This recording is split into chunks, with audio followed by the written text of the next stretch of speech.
My name is Noah. I'm a high school student attending a local high school.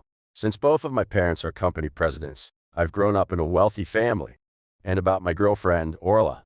I started dating her because my father suggested it, but Hey, Noah, I really want this Hermes bag.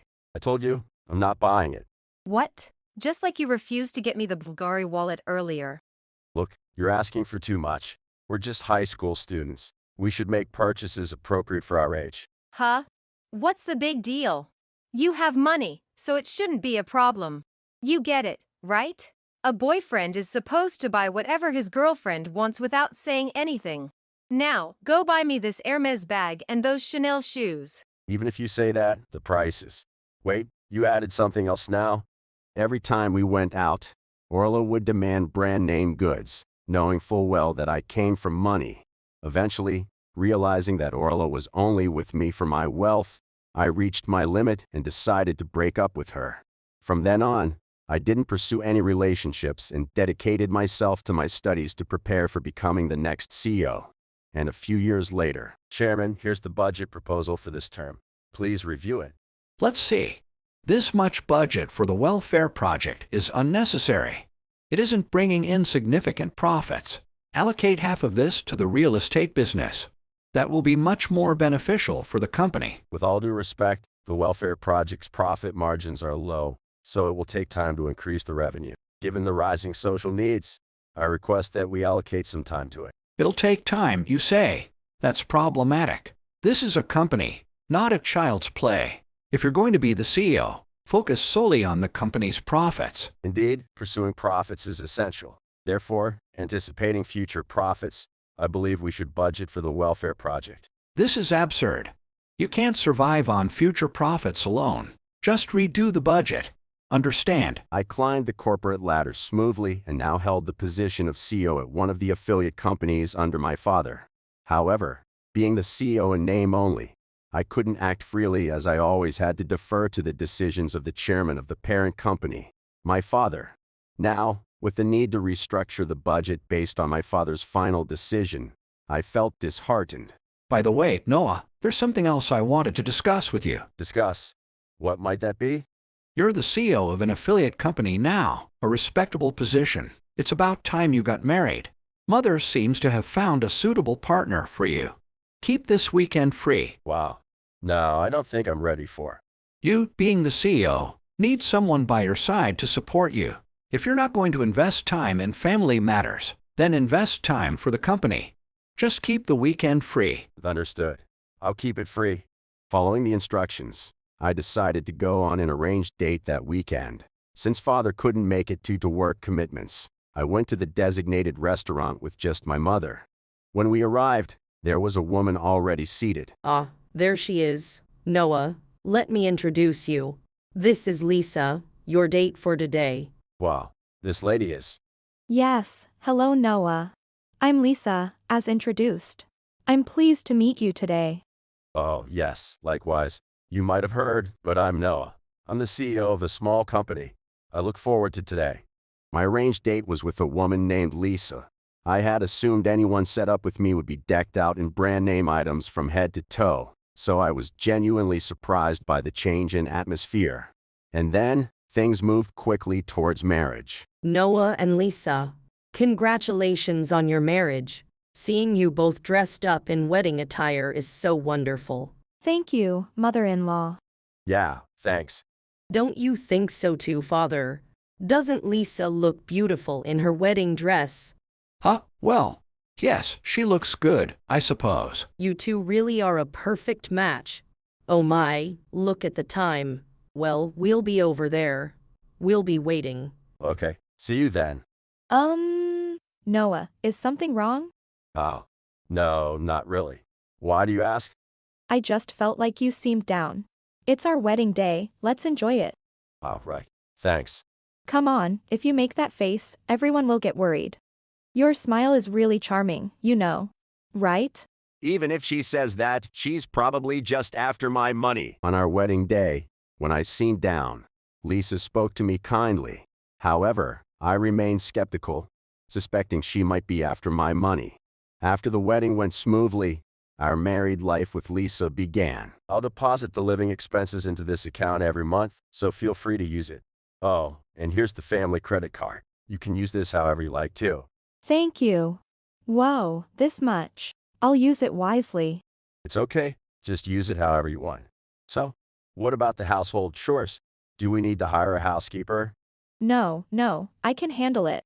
Although I do work, so it might not be perfect. Wait, you're working. I remember you were in an office job. I'm not expecting perfection with the chores, but I thought you quit after we got married. I enjoy my job, so I planned on continuing even after marriage. Plus, it'll be beneficial for us to both work in order to save more for our future.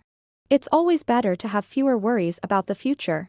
So, would it be okay if I keep working? Oh, I see. In that case, I support you. Thank you. Actually, I work at a welfare facility. So, I really respect the work you've started, Noah. I believe there are values in this world that can't be measured by money. Thank you. Even though I can only do a bit, I'll do my best not to lose to you, Noah. I felt genuinely happy when someone else praised the welfare business I had started for the first time. I vowed to cherish Lisa, who had recognized my inner values. A few months later, my father called me to a private dining room in an upscale traditional restaurant. When I got there, Noah, finally you're here. sorry, the meeting ran long and I got delayed. Always dedicated to your work. That's good. Anyway, let me introduce you to your new wife. I found a young and beautiful woman you'd like. Any complaints? You? What? Wait a second, I already have a wife named Lisa. What do you mean by new wife? You can guess what I'm getting at, can't you?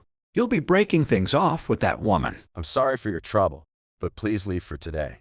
Hey, I'm telling you to marry this woman. Father, stay out of this. I can't stand to make a scene here. Heck, really sending her away? Do you realize you've just disgraced me? Are you kidding? I'm the one who should be angry here. Telling me to break up or get married? Who do you think you are, making decisions for me? Decisions? You started it by reallocating double the budget for that so-called welfare business. Ever since you got married, you've lost your judgment as a business owner. That's not true. The welfare business will become a key pillar of our company and will influence our other ventures. I've explained its importance to you countless times.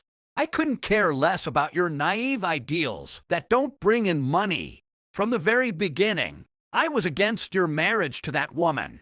What? Against? But it was you who arranged the match in the first place, wasn't it? I was angered by my father, who suddenly started talking about having a new wife for me and telling me to leave Lisa. Then, out of nowhere, he said he had been against my marriage to Lisa. Yes, I indeed proposed that marriage to you. It was Mother's recommendation, so I entrusted it all to her. But I never thought the girl would be Poe. By the time I realized, it was too late, so I reluctantly allowed the marriage to go through. Are you kidding me? Lisa is my only wife. I don't need your approval now or ever. You seem so invested in her. Well, listen up. I'm not asking you to completely sever ties with her. What? What are you getting at? Divorce Lisa and keep her as your mistress. Then marry the woman I introduced earlier. What? Father, are you seriously suggesting this? Marrying that other woman would benefit the company. But if you say you don't want to part with Lisa, I suppose there's no helping it. You must be joking. There's no way I'd ever accept such a proposition. Well, Lisa herself said she'd be okay being your mistress. What? That's a lie. There's no way Lisa would say something like that, right? More precisely, she said she'd rather be a mistress than be abandoned by you. Isn't that a touching story? What the hell? Did you say such a thing to Lisa? Listen, having a mistress is out of the question. It's absolutely impossible. I have no intention of being with any other woman, nor of keeping a mistress. This is exactly why you're still so naive. I have mistresses too. For a business leader, having a few mistresses is quite common. In fact, trading mistresses is one of the pastimes of business executives. That's unthinkable. It's not normal. It's absolutely wrong. Father, pressing the idea of making Lisa a mistress, started suggesting distasteful things. I couldn't believe what I was hearing, as if my mind was refusing to understand it. Yes, I completely agree with you, Noah. Me too. It's absolutely unthinkable. What? Mother, Lisa, why are you two here? I invited them here in advance.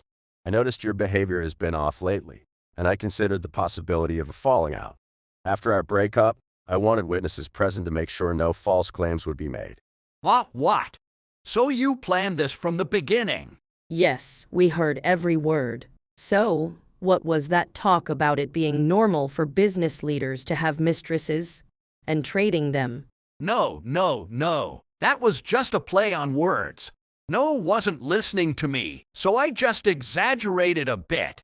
No need for excuses. You were bragging about having your own mistresses. We heard it all. I told you that's a misunderstanding. How many years do you think I've been your wife? I can tell immediately if you're lying. Since my family doesn't seem to be of any benefit, I'll decline the development offer you discussed. What? This development? What do you mean? Could it be you're talking about that large-scale development? Yes, the land your company is trying to develop belongs to my grandfather. And if my grandfather hears about this, he will surely refuse. Wait a minute. That's a problem. A big problem. More than just a problem. It's an existential threat to the company. I spent a considerable amount to get that stubborn old man to nod an agreement for that land. And the development itself has taken a lot of capital. Hundreds of billions. If this goes south, our company will be finished. Is that so? But I didn't know, and frankly, it's not my concern. My condolences. Exactly, like Lisa said, we couldn't care less. You cheat and now try to ruin the relationship between my son and his wife. You're despicable. We're getting a divorce. Father panics upon learning that Lisa is connected to a major company project. As mother declares divorce. I'm so terribly sorry. I apologize for the affair. I promise I'll never do such a thing again. Oh, quite a quick apology there.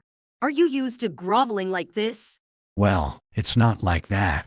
Lisa. No, Miss Lisa. I deeply, truly apologize for my rude behavior this time. I've always believed that you are the most suitable partner for my foolish son. Stop it. Don't say creepy things to Lisa. Who are you to decide who's suitable? After suggesting I become a mistress, you're quite presumptuous, aren't you? I sincerely apologize for that as well. I'll apologize as many times and however you want. So please don't speak to your grandfather about this. I refuse. I'll be sure to tell him everything. All of this is because of what you've done, and it's all your responsibility. So this is all your own doing. There's no way we're going to help. Besides, taking responsibility is what a leader does, right? How could this happen? After all I've done? Why can't any of you listen to what I have to say? We've listened to you for long enough. It's time for you to listen to us for once. Thank you for everything. Well, This is the end for you and your company, and don't worry about your employees. We'll take care of them. Just go to hell all by yourself. How can this be? I was only working hard for the sake of the company. Leaving father in a state of shock, we left the scene. Afterward, my parents divorced, and mother demanded a substantial alimony from father. He promptly paid but exhausted his savings in the process. Furthermore, when Lisa informed her grandfather about the incident, a major development was canceled. Father tried to apologize to Lisa's grandfather, but he was completely ignored. As a result, father's company lost billions and soon went bankrupt, quickly spiraling into debt. He was thrust into society all alone and, because of his pride, refused to declare bankruptcy or accept public assistance. Thus, father resorted to rummaging through trash cans and sleeping under overpasses. Meanwhile, since my company had already become independent from father's, we weren't significantly affected by the incident.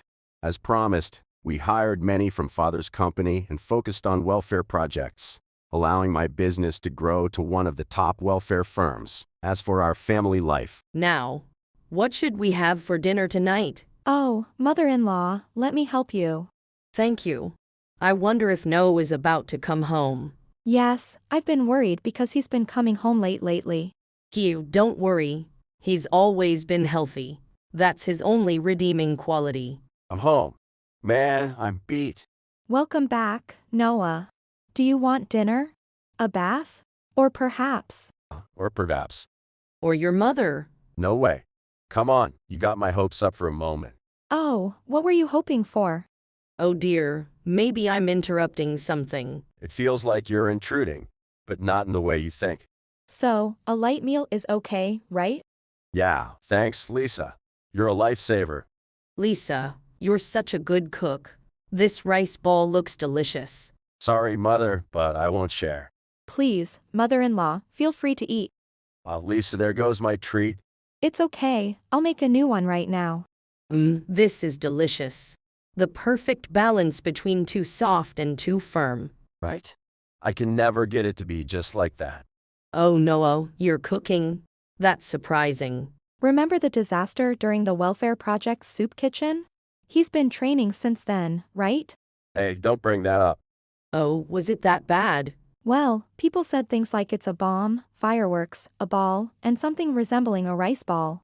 Maybe I should have taught him to cook a bit better. It's fine.